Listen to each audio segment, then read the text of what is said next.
우리 중국교회 모든 성도님들을 주님의 이름으로 축복합니다. 환영합니다. 옆에 계신 분과 인사하실 때에 할렐루야 잘 오셨습니다. 은혜 받읍시다. 인사하시겠습니다.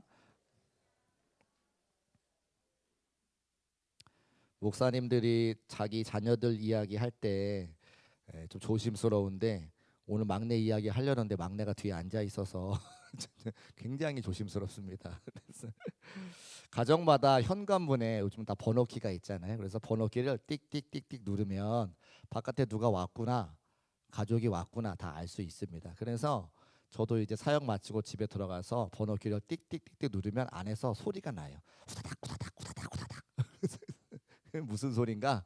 막내가 막 이제 뭘 하다가 공부하는 척을 하는 거죠. 아빠가 왔으니까 지금 하는 걸 멈추고 가서 이제 아빠가 좋아하는 공부하는 척을 하는 겁니다. 뭘 하고 있었을까요? 핸드폰 보고 있었겠죠. 뭐 유튜브 보고 핸드폰 보고 뭐 게임을 하거나 하고 있었겠죠. 근데 이제 아빠가 핸드폰 하는 거 별로 안 좋아하니까 또 아빠가 공부하는 거 좋아하니까 아마 그렇게 후다닥 후다닥 후다닥 이렇게 하는 거죠. 저만 그런 거 아니죠? 여러분들 가정에도 그렇게 하시는 거죠. 근데 그렇게 하면서 이제 화가 나는 거죠. 아들이 어떻게 하는지가 다 눈에 보이니까 그런 아들을 바라보면서 마음에 안타까움과 속상함과 또 화가 납니다. 그런데 그 화가 왜 나는 것인가를 언젠가 한번 제가 곰곰이 생각해 본 적이 있어요. 그 뭐 때문에 그러냐? 불안감 혹은 두려움 때문에 제가 화가 나는 거예요. 코로나를 우리가 함께 지나왔을 때에 제가 코로나를 경험하면서 하나 깨달은 게 있습니다. 뭐냐면 제가 살아가는 시대와 우리 아이들이 살아가는 시대가 완전히 다른 시대가 되겠구나. 여러분도 경험하셨지만 코로나 이전에 우리 유튜브로 생활한 적이 거의 없습니다. 유튜브가 우리 삶에 그렇게 밀접하게 들어온 적이 없는데 코로나 시기가 딱 지나고 나서 이제는 유튜브가 없이는 살아갈 수 없는 시대가 되어진 거죠. 제가 어떤 걸 봤냐면 사람들이 그전에는 어떤 물건을 팔기 위해서 광고를 어디에 내냐? 텔레비전에 냈어요. 텔레비전 광고, 뉴스와 뉴스 사이, 드라마와 드라마 사이에 광고를 내서 상품을 팔았다면 지금은 어디다 광고하는 줄 아세요? 유튜브에 나오는 인플루언서, 유튜브에 유명한 사람들에게 그 제품을 쓰게 만들고 그 영상을 찍게 만들죠. 그러니까 사람들이 무엇을 보는지에 따라서 광고가 바뀌는 것을 보고 이제는 텔레비전의 시대가 가고 유튜브의 시대가 왔구나. 근데 그 유튜브 시대가 뭐 때문에 왔습니까? 코로나 때문에 온 건 거예요. 그래서 이 코로나 이전과 이후를 경험하는 세대가 참 많이 다르구나라고 하는 것을 알게 되고 저희 아이들의 세대는 더 많이 급변하게 되겠구나 제가 알게 되는. 그렇다고 한다면 제가 알고 있는 지금 지식과 우리 아이들이 살아가는 시대에 제가 알고 있는 지식은 아무 소용이 없는 거예요. 저도 그랬어요. 제가 대학 입시를 할 때에 저희 시골에 계신 부모님께서 저에게 대학교의 정보에 대해서 하나도 알려주지 못하셨습니다. 그냥 가정에서 열심히 동물 키우는 일에 농사지은 일에 힘쓰고 애쓰셨지 대학 입시에 대한 정보는 제가 학원 다니면서 사람들에게 물어서 대학교를 가게 되는 거예요. 여러분은 어떠십니까? 많은 부모님들이 대학교 입시 요강을 다 알지 못하시죠. 왜냐하면 우리가 거기에 전문가가 아니기 때문에. 그러니까 우리가 알고 있는 정보가 우리 사랑하는 자녀들의 삶의 자리에 크게 도움이 되지 않으니까 잔소리를 할 수가 없는 거예요. 알려줄 수가 없는 거예요. 그래서 그냥 그 아이들을 생각하며 기도하며 하나님께 맡기는 것 말고는 방법이 없는 거죠. 그런데 그 맡기는 것도 내가 불안하고 답답하고 근심이 되니까 어떻게 해요? 잔소리로 나가고 화를 내는 곳으로 나가는 저의 모습을 보게 되는 겁니다. 그러니까 자녀들에게 잔소리의 근원은 나의 두려움 때문이라는 걸 제가 알게 되기 시작했어요. 근데 그 두려움이 아이들을 바라보면서만 있습니까? 아니요. 이 땅을 살아가는 모든 사람들은 크건 작건 여러 가지 종류는 다르지만 다 어떤 부분에 두려움을 갖고 인생을 살아가는 것을 제가 알게 되었다고 하는 겁니다. 성경에도 두려워하는 사람들 참 많이 나오죠. 그중에서 오늘 두 사람만 이야기하고 그 두 사람이 어떻게 두려움을 이겨내는지를 보고 우리가 함께 기도하려고 하는데요. 첫 번째는 여호수아라고 하는 사람이 두려움에 사로잡혀 있었습니다. 제가 언젠가 설교 말씀도 전했지만 제가 이곳에서 함께 모여 기도할 때에 제가 많이 두렵더라고요. 하나님 제가 어떻게 해야 되면 됩니까? 라고 말씀드렸을 때에 여호수아를 제 개인의 신앙을 위해서 읽게 하셨어요. 그런데 여호수아서를 읽으면서 여호수아가 얼마나 두려워했는지를 제가 알겠더라고요. 왜냐하면 하나님께서 여호수아에게 끊임없이 두려워하지 말라, 걱정하지 말라, 염려하지 말라, 담대하라 계속 말씀하시는 거예요. 왜 말씀하실까? 여호수아가 두려워하고 걱정하고 염려했기 때문에 두려워하고 걱정하고 염려할 때마다 두려워하지 말아라, 걱정하지 말아라, 염려하지 말아라 말씀하셨던 걸 제가 알게 되는 거죠. 여호수아가 무엇으로 두려워했습니까? 민족의 걸출한 지도자 모세가 이제 죽음을 맞이한 이후에 그 모세의 뒤를 이어받아 이스라엘 백성들을 이끌고 한 번도 전쟁을 치르지 않았던 가나안 땅에 들어가서 전쟁을 치루어 정복 전쟁을 해야 되기 때문에 두려운 거예요. 만약에 광야 생활 40년 동안 전쟁 준비를 했더라면 이스라엘 백성들은 누구보다 전쟁을 잘하는 백성이 되었을 것입니다. 그런데 우리가 다 알다시피 이스라엘 백성이 40년 동안 뭐 했습니까? 그냥 걸어 다녔어요. 전쟁 준비를 한 적이 없습니다. 지금도 우리 사랑하는 아들들이 군대에 가서 8주간, 6주에서 8주간의 훈련을 받아야 총도 쏘고 군복도 좀 맞는 것 같고 군인다운 태가 나는 거지, 그냥 대학생들 갔다가 전쟁하라 그러면 다 힘들고 못하는 거죠. 총도 못 쏘는 거예요. 근데 이스라엘 백성들이 광야 생활할 때에 전쟁 준비를 한 것이 아니라 그냥 걸어만 다녔는데 그 오합지졸 같은 사람들을 데리고 가나안 정복 전쟁을 해야 되는 여호수아가 얼마나 두려웠을까요? 새벽에도 말씀드렸는데 제가 교회를 개척했더니 첫날에는 그 65평 되는 성전에 125명인가 꽉 차가지고 예배드렸습니다. 얼마나 기쁘고 감사한지. 나는 이제 부흥하겠구나. 이렇게 많은 성도들이 와서 첫 예배 드렸으니까 우리 교회가 곧 부흥해가지고 하나님 앞에 큰 영광 올려드리겠구나. 4년 동안 10명이 안 넘었어요.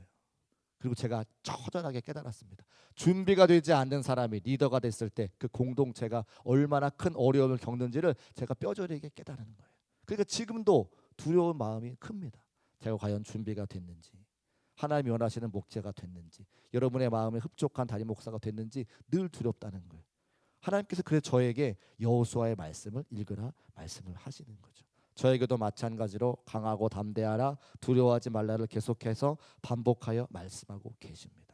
또 오늘 우리가 함께 읽은 여호수아 7장 2절부터 5절까지 말씀에 보면 아이성 전투에 대한 기록을 본문 말씀으로 주고 계세요. 가나안 정복 과정에서 이스라엘 백성들이 치러야 되는 정복 전쟁 중에 하나가 아이성 전투인데, 이 아이성 전투 앞서서 여리고성을 우리가 다 알고 있습니다. 여리고성 전투에서 큰 승리를 거둔 이스라엘 백성들의 모습을 우리가 이미 알고 있는 거죠. 그들의 방법으로 이기지 않았습니다. 전쟁 준비를 해서 이긴 것이 아니라 하나님의 방법으로, 하나님의 말씀에 온전히 순종해서 그 난공불락 같은 여리고성을 무너뜨린 것을 우리가 이미 알고 있는 거죠. 어떻게 이겼습니까? 말씀을 통해서 이겼다고 하는 거예요. 하나님 말씀 여호수아 5장 14절 말씀 화면에 올려두시고 우리 같이 한번 읽어보도록 하겠습니다. 시작. 그가 이르되 아니라 나는 여호와의 군대 대장으로 지금 왔느니라 하는지라. 여호수아가 얼굴을 땅에 대고 엎드려 절하고 그에게 이르되 내 주여 종에게 무슨 말씀을 하려 하시나이까. 아멘. 그 두려워하고 떨리고 날마다 주 앞에 염려와 걱정과 근심 많았던 그 여호수아가 하나님께 무릎 꿇어 기도하는 거예요. 주여 이 종에게 무슨 말씀을 하시렵니까? 이 전쟁을 치르기 전에 난곡불락과 같은 이 여리고성을 무너뜨리기 전에 저에게 하나님께서 주시고자 하는 말씀은 무엇입니까? 무릎 꿇어 기도했을 때 하나님께서 방법을 알려주시고 그 방법대로 순종했더니 그 여리고성이 무너져 첫 번째 전쟁에서 큰 승리를 거둔 이스라엘 백성들의 모습을 우리가 알고 있다고 하는 거죠. 그러면 우리 같으면 두 번째 전쟁, 이 조그마한 아이성도 하나님의 방법대로 기도해서 응답받아 그것을 감당하면 될 텐데 이스라엘 백성들이 그렇게 하지 않았다는 거예요. 여호수아 7장 3절 말씀 같이 화면에 올려두시고 한번 읽어보겠습니다. 함께 읽습니다. 시작. 여호수아에게로 돌아와 그에게 이르되 백성을 다 올라가게 하지 말고 2-3천 명만 올라가서 아이를 치게 하소서. 그들은 소수이니 모든 백성을 그리로 보내어 수고롭게 하지 마소서 하므로. 아멘. 무슨 이야기입니까? 아이성에 정탐꾼을 올려 보냈는데 그 아이성을 지키는 사람들의 숫자가 많지 않으니 그저 2-3천 명만 올라가면 이길 것 같습니다. 마음에 교만이 충만한 거죠. 하나님 앞에 또 순종하고 하나님께 또 물어보고 응답받은 것 가지고 또 순종하여 그 사명을 감당했으면 아마 아이성도 분명히 승리했을 텐데, 이제 한번 승리해본 경험이 있으니까 교만하여서 하나님께 물어보지 아니하고 하나님께 기도하지 아니하고 자기 마음대로 자기 경험대로 그 전쟁을 치르는 이스라엘 백성들의 모습을 보게 되어집니다. 결과가 무엇입니까? 많은 사람들이 죽임을 당했고 그 아이성 전투에서 처절하게 패배하는 이스라엘 백성들의 모습을 우리가 이미 알고 있다는 것이죠. 그러니까 두려워할 때 하나님께 기도하면 담대한 마음도 주시고 응답도 주시는데, 한 번의 그 경험으로 사람들이 금방 교만해져서 기도의 자리를 찾아 나오지 않는 이스라엘 백성들의 모습을 우리가 확인할 수 있다는 겁니다. 두 번째는 아브라함인데, 아브라함은 제가 지난번 많은 설교를 통해서 그의 삶의 모습을 잘 우리가 확인한 적이 있습니다. 하나님께서 고향과 친척과 아버지의 집을 떠나 내가 내게 보여줄 땅으로 가라 말씀하셨을 때에 순종하여 길을 떠난 믿음의 조상 아브라함이 자신의 인생을 찾아온 기근이라고 하는 어려움 앞에 그가 두려워하고 자신의 방법으로 말미암아 애굽으로 내려간 사실을 우리가 말씀을 통해서 이미 확인한 바가 있습니다. 그것이 창세기 12장 11절과 12절 말씀에 기록되어져 있는데, 화면을 보시고 제가 한번 읽어보겠습니다. 그가 애굽에 가까이 이르렀을 때에 그의 아내 사레에게 말하되 내가 알기에 그대는 아리따운 여인이라 애굽 사람이 그대를 볼 때에 이르기를 이는 그의 아내라 하여 나는 죽이고 그대는 살리리니. 무슨 말씀입니까? 자기 마음대로 자기 경험대로 그 기근의 문제를 해결하지 못하니까 애굽이라고 하는 곳에 내려갔을 때에 그를 찾아온 이 아내의 문제를 해결하지 못해서 아내를 누이라고 속이는 이 아브라함의 처절한 모습을 보게 되는 거죠. 그것도 그의 두려움에서 기인한 겁니다. 왜요? 나는 죽이고 그대는 살리리니. 아내를 빼앗아 갈까봐, 나를 죽이고 그 아내를 빼앗아 갈까봐 그 두려움 가운데 어찌할 수 없는 아브라함의 모습을 보게 됩니다. 그러니까 우리는 기억해야 되는 것은, 아브라함처럼 기근이 닥쳤을 때에, 여호수아처럼 인생의 전쟁을 치러야 될 때에 하나님께 의지하지 않고 내 방식대로 해결하려고 하면 가장 먼저 찾아오는 것은 두려움이라고 하는 거예요. 그 두려움이 우리가 올바른 판단을 하지 못하게 하고 하나님 앞에 온전한 순종을 하지 못하게 한다는 것입니다. 그래서 그 두려움의 문제를 내 힘으로 풀려고 하면 또 문제가 생기지만, 그 두려움의 문제를 하나님께 내어놓고 맡기고 기도하면 하나님께서 방법을 주시고 하나님께서 은혜를 주시고 하나님께서 해결해 주신다고 하는 것을 오늘 말씀을 통해서 알 수가 있는 것이죠. 다시 우리의 삶의 자리로 돌아가 볼까요? 우리가 사춘기 자녀들에게 여러 가지 이야기들을 합니다. 또 사랑하는 남편과 아내에게 여러 가지 말들을 합니다. 근데 그 말들에 내 속마음이 뭐예요? 두려움이라고 하는 거예요. 내 힘으로 그 문제를 컨트롤할 수 없으니까, 내 힘으로 내 자녀의 삶을 인도할 수 없으니까 두려워서 그 이야기를 하는 거죠. 그런데 우리가 다 자녀의 삶을 살았지만 부모님의 잔소리가 우리의 삶을 그렇게 옳은 길로 인도하렵니까? 그렇지 않아요. 저는 저의 삶을 통해서 부모님의 수많은 잔소리를 들었지만 그 잔소리를 듣고 내 맘대로 살았던 수많은 날들을 제가 기억합니다. 여러분은 어떠십니까? 잔소리가 우리를 올바른 길로 인도하지 않습니다. 오히려 어머니가 저를 위해서 눈물 뿌려 기도하던 그 기도를 제가 기억합니다. 저를 데리고 기도원에 올라가서 저를 앞세워서 하나님께서 저의 인생을 주장해 달라고 눈물 뿌려 기도하는 그 어머니의 기도가 저를 여기까지 오게 했지, 어머니의 잔소리가 저를 여기까지 오게 한 것이 아니라는 것을 아는 거예요. 그러면 오늘 우리가 이 시간 함께 깨어서 기도할 것은 무엇입니까? 나의 두려움으로 말미암아 사랑하는 자녀들과 문제 앞에 잔소리하는 것이 아니라 하나님께 그 문제를 내어 맡기고 나의 두려움을 해결해 달라고 기도하는 것이 가장 빠른 길이고 가장 옳은 길임을 말씀을 통해서 확인할 수가 있다는 것이죠. 빌립보서 4장 6절과 7절 말씀, 제가 아주 좋아하는 말씀인데 이렇게 시작하고 있습니다. 아무것도 염려하지 말고. 이것은 명령이에요. 시작하면서 아무것도 염려하지 말아라. 왜요? 하나님이 우리의 아버지가 되시고 하나님의 우리의 모든 문제를 해결하실 수 있는 능력 있는 분이시니까 염려하지 말라는 거예요. 아무것도 염려하지 말고 다만 모든 일에 기도와 간구로 너희 구할 것을 감사함으로 하나님께 아뢰라. 왜 아뢰라고 말씀하십니까? 아뢰라고 이야기하는 것은, 말하라고 말씀하시는 것은 그 내용을 이미 알고 계시고 그 내용에 대한 해답도 갖고 계시기 때문에 말하라고 하는 거예요. 내가 그 문제를 해결할 수 없는데 나에게 이야기하는 아무 소용이 없으면 나한테 말하는 것도 하지 말라고 이야기하죠. 하나님께서 말씀하라고 하시는 것은 그 문제를 이미 알고 계시고 그 문제에 대한 해답도 갖고 계시기 때문에 내게 말하라라고 말씀하시는 거예요. 하나님의 본심이 저 성경 구절을 통해서 읽혀져야 된다고 하는 거예요. 아무것도 염려하지 말고 다만 모든 일에 기도와 간구로 너희 구할 것을 감사함으로 하나님께 아뢰라. 우리 7절 말씀 같이 읽어보겠습니다. 시작. 그리하면 모든 지각에 뛰어난 하나님의 평강이 그리스도 예수 안에서 너의 마음과 생각을 지키시리라. 아멘. 그리하면 6절에 있는 말씀대로 순종하면 모든 지각에 뛰어난 하나님이 우리의 마음과 생각을 지켜주셔서 내 안에 무엇으로? 평강으로 인도해 주시는 거죠. 문제가 아닐 때 내 마음에 평강이 찾아옵니다. 사랑하는 자녀가 좋은 대학 들어가고 좋은 차 타고 좋은 직장 들어가서가 아니라 그 아이의 삶을 하나님께서 지키는 것을 믿음으로 고백할 수 있을 때 그 자녀를 온전히 바라볼 수 있고 사랑할 수 있는 거예요. 사랑하는 내 남편을, 사랑하는 내 아내를 돈 벌어오지 못한다고 막 잔소리하는 것이 아니라 집안 살림 잘하지 못한다고 잔소리하는 것이 아니라 온전한 하나님의 형상으로 받아들이고 인정하고 그도 사랑하시는 그 하나님 앞에 내 확실한 믿음의 분량을 보일 때에 그가 존재로서 사랑할 수 있고 아름다운 가정을 이룰 수 있는 것을 저의 삶을 통해서 확인할 수 있다는 것이죠.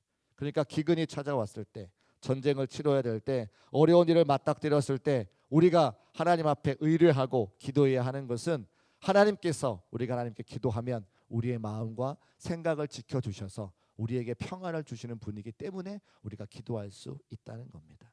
자, 그러면 여러분에게 한번 여쭤보겠습니다. 여러분을 두렵게 하는 가장 큰 문제는 무엇입니까? 오늘 이 시간에 여러분을 가장 두렵게 하는 인생의 가장 큰 어려움이 무엇인지를 한번 생각해 보세요. 그 두려움의 문제를 여러분의 능력으로 해결할 수 있습니까? 해결할 수 있으면 두려운 것이 아니죠. 해결할 수 있으면 문제가 아니죠. 해결할 수 없으니까 그것이 문제인 거예요. 제가 자녀를 2명만 낳았을 때에 미국에 유학을 가려고 했습니다. 2명까지는 제가 제 힘으로 어떻게 미국에서 키울 수 있겠더라고요. 그런데 셋째가 태어났어요. 셋째가 태어나면서 공부는 못하겠구나 라는 생각을 제가 했습니다. 그래서 그때 포기했어요. 그런데 저는 미국에 가서 공부를 하고 있습니다. 코로나 때문에 잠깐 멈췄지만 또 시간이 지나면 시작하려고 하는데 그때 제가 포기할 때 하나님, 이 3번째 아이는 하나님께서 저의 가정에서 주신 선물이니까 하나님께서 책임져 주세요. 저는 못 키웁니다. 하나님이 책임져 주세요. 저의 솔직한 고백이에요. 그때 3번째 아이가 제 힘으로 키우려 때는 문제였지만 하나님께 맡겼을 때는 저에게 온전한 감사와 찬양의 이유가 되었다고 하는 거예요. 여러분도 보셨겠지만 저희 가정이 얼마나 큰 기쁨인지 여러분도 알고 저도 압니다. 그러니까 문제를 하나님께 맡겨드리면 그때부터 마음 가운데 평안이 찾아오고 그 문제로 인해서 감사와 찬송을 올려드릴 수 있는 감사의 제목이 되더라고 하는 거예요. 여러분을 두렵게 하는 그 문제가 지금은 기도의 제목이지만 그것이 곧 변하여 감사의 제목이 되고 찬양의 이유가 되시기를 주님의 이름으로 축복합니다. 시편 34편 4절 말씀에 이런 말씀이 있습니다. 화면에 올려주시고 같이 한번 읽어보겠습니다. 시작.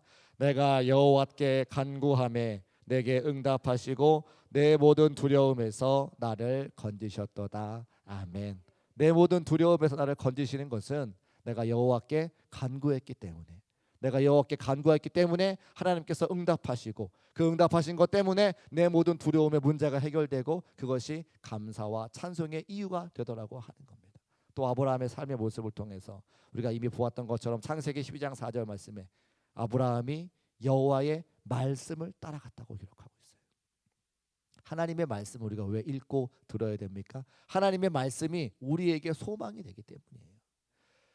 코로나 시기에 제가 많이 불렀던 찬송이 있습니다. 세상 소망 다 사라져가도 주의 사랑은 끝이 없으니.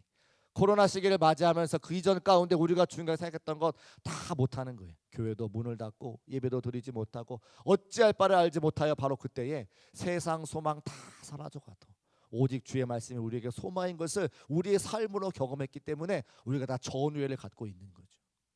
환난, 가난과 고난, 수고로움 속에도 하나님께 예배하기 위해 생명을 다했던 성도들이 하나님이 지켜주시고 그들을 기뻐하시니까 하나님의 마음을 우리가 알게 되었다고 하는 겁니다. 그래서 오늘 우리가 찬양해야 될 이유가 있고 기도해야 될 이유가 있고 하나님의 말씀을 함께 나눠야 될 이유가 있는 거예요. 말씀을 정리하겠습니다. 여호수아와 아브라함의 모습을 통해서 그들도 우리처럼 두려워하는 사람인 것을 알게 되었죠. 그들이 어떻게 했습니까? 하나님께 기도했습니다. 기도하고 응답받아서 두려움의 문제가 해결되어 기쁨과 감사와 찬양의 이유가 되었습니다. 우리도 삶을 살아가면서 다 말할 수는 없지만 여러 가지 어려움과 문제 때문에 두려워하고 계시죠. 우리가 해결할 수 없습니다. 하나님이 해주셔야 되죠. 걱정하지 말고 염려하지 말고 주님 앞에 내어놓으면 하나님께서 우리를 내어놓으니 그 기도 제목을 들으시고 응답해 주셔서 우리의 두려운 문제가 해결되어지고 감사와 찬송과 영광을 올려드릴 수 있는 모든 중국교회 성도의 삶이 되시기를 주님의 이름으로 축복합니다. 우리 그런 의미에서 아무것도 두려워하지 말라 다시 한번 찬송하시고 여러 가지 기도 제목 가지고 함께 통성으로 기도하겠습니다.